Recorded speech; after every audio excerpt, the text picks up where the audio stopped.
Welcome back to another technical deep dive here in the debug zone.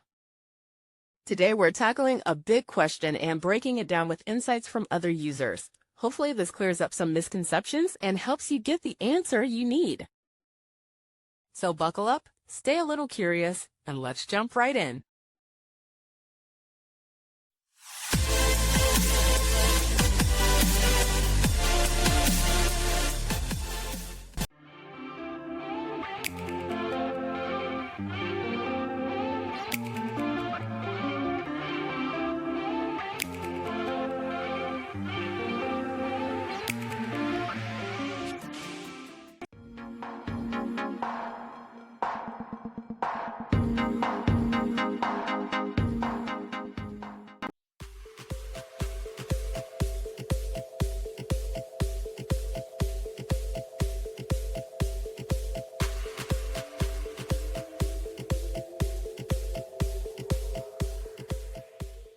And that's a wrap.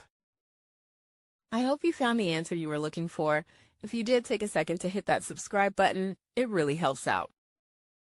And let me know in the comments which solution worked best for you.